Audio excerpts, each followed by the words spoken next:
లోకేష్ బాబు మాట్లాడుతూ 94% స్ట్రైక్ రేట్తో మేము గెలిచాము అని అంటున్నాడు. దానికి పేర్ని నాని గారు కూడా కౌంటర్ ఇవ్వటం జరిగింది. సోషల్ మీడియాలో వైరల్ అవుతున్న ఈ వీడియో ఒక్కసారి చూసిన తర్వాత లోకేష్ బాబు గారు ఏం మాట్లాడుతున్నారు, 94% ఎన్నికలలో స్ట్రైక్ రేటు ఎలా వచ్చిందో మళ్ళీ మనం విశ్లేషించుకుందాం. 2024 ఎన్నికల్లో 94% స్ట్రైక్ రేట్, 57% ఓట్ షేర్ వచ్చింది. 8 ఉమ్మడి జిల్లాలో క్లీన్ స్వీప్. ఆయన ఎవరో ఇదివరకు చంద్రబాబు నాయుడు గారితో తిరిగేవాడు నారా లోకేష్ నాయుడు గారితో, పరకాల ప్రభాకర్ గారు అని చెప్పని ఆయన ప్రశ్నలు వేస్తున్నాడు. చెప్పండి సాయంత్రం 5 గంటల దాకా, 5 గంటల నుంచి తెల్లారుజాము 2 దాకా 12.5% ఓటింగ్ ఎందుకు జరిగింది? రాత్రి 12 నుంచి తెల్లారుజాము 2:30 దాకా 3,500 బూతుల్లో ఓటింగ్ జరిగింది. ఇది విచిత్రం కదా? వీటి సమానం చెప్పాలి కదా. మీతో పాటు తిరిగాడు కదా పరకాల ప్రభాకర్ గారు, ఆయనకి చెప్పే ధైర్యం ఉందా మీకు? పవన్ కళ్యాణ్ గారితో తిరిగాడు, చంద్రబాబు నాయుడు గారితో తిరిగాడు, ఇద్దరితో తిరిగాడు పరకాల ప్రభాకర్ గారు. ఆయన అడుగుతున్నాడుగా, చెప్పండి. 94% స్ట్రైక్ రేట్, 57% ఓట్ షేర్. చూసారుగా సోషల్ మీడియాలో నెటిజన్లు లోకేష్ బాబు గారు మాటలకి ఎలా ట్రోల్ చేస్తున్నారో. పేర్ని నాని గారు అన్నట్లు 94% స్ట్రైక్ రేటు మాకు 2024 ఎన్నికల్లో వచ్చింది అని అంటున్నాడు. పేర్ని నాని గారే కాదు, రాష్ట్రంలో ప్రతి పౌరుడు కూడా లోకేష్ బాబు గారిని ప్రశ్నిస్తున్నారు. పరకాల ప్రభాకర్ గారు మీ నాన్నతో తిరిగేవాడు కదా, ఆ పరకాల ప్రభాకర్ గారు ఏం చెబుతున్నారో ఒకసారి విను లోకేష్ బాబు. ఆ 94% స్ట్రైక్ రేటు ఎలా వచ్చిందో కూడా ఆ పరకాల ప్రభాకరే చెప్తాడు అని సోషల్ మీడియాలో నెటిజన్లు ట్రోల్స్ చేస్తున్నారు. మరి సాయంత్రం 6 గంటల తర్వాత ఆంధ్రప్రదేశ్ రాష్ట్రంలో 2024 ఎన్నికలలో ఎలా ఓటింగ్ జరిగింది అనే దానిపై ఎన్నికల డేటా పైన పరకాల ప్రభాకర్ గారు గతంలో విశ్లేషించడం జరిగింది.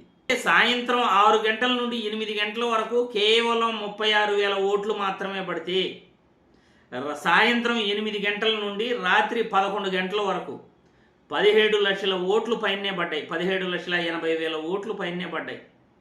అదే రాత్రి 11 గంటల నుండి రాత్రి 2 గంటల వరకు 36 లక్షల ఓట్లు పైనే పడ్డాయట. అంటే అర్ధరాత్రి ఓటింగ్ శాతం అమాంతం ఎలా పెరిగింది ఆంధ్రప్రదేశ్ రాష్ట్రంలో.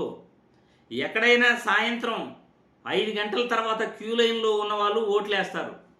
ఏ క్యూ లైన్లో అయినా 50 మందో 100 మందో ఎక్స్ట్రాగా ఉండటం జరుగుతుంది. కానీ సాయంత్రం 6 నుండి 8 గంటల వరకు 36,000 మాత్రమే ఓటు వేసిన వాళ్ళు సాయంత్రం 8 గంటల తర్వాత అమాంతం 17,80,000 మంది రాష్ట్రంలో ఓటు వేశారు. అర్ధరాత్రి 11 గంటల తర్వాత అర్ధరాత్రి 2 గంటల లోపల 36 లక్షల పైనే ఓట్లు వేశారు. అంటే రాష్ట్రంలో ఎన్నికలు జరిగిన పద్ధతి క్లియర్గా ప్రజలందరికీ కూడా అర్థమవుతా ఉంది. ఇప్పటి వరకు ఎన్నికల కమిషన్ కూడా సమాధానం చెప్పట్లేదు పరకాల ప్రభాకర్ గారి ప్రశ్నలకు. ఎందుకంటే ఎన్నికలు జరిగిన రోజు ఈవీఎంల బ్యాటరీ ఛార్జింగ్ ఎంత ఉంది, ఎన్నికల కౌంటింగ్ రోజు ఈవీఎంల బ్యాటరీ ఛార్జింగ్ ఎంత ఉంది, సమాధానం చెప్పాలి ఎన్నికల కమిషన్. లోకేష్ బాబు గారు కూడా అంటున్నాడు కదా 94% స్ట్రైక్ రేట్ వచ్చిందని. ఈవీఎంల బ్యాటరీ శాతం ఎలా అమాంతం పెరుగుతుందో సమాధానం చెప్పాలి రాష్ట్ర ప్రజలకి.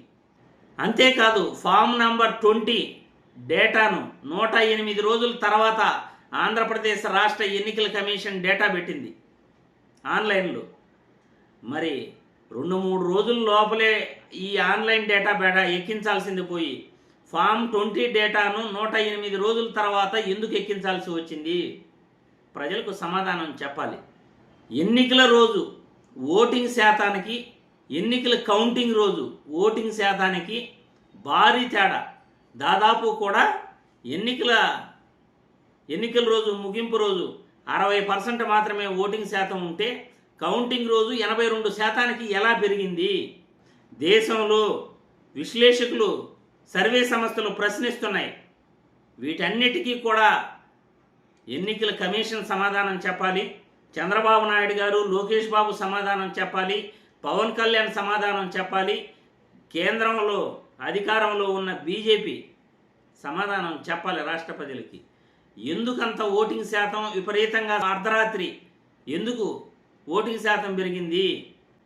నిస్సిగ్గుగా ఇలా స్ట్రైక్ రేట్ ఎన్నికలలో 94% మాకు వచ్చింది అని చెప్పుకుంటున్నారంటే తల దించుకోవాల్సిన విషయం.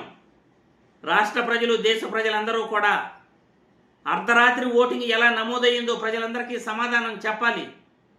మళ్ళీ ఎన్నికల స్ట్రైక్ రేటు గురించి మళ్ళీ మాట్లాడొచ్చు.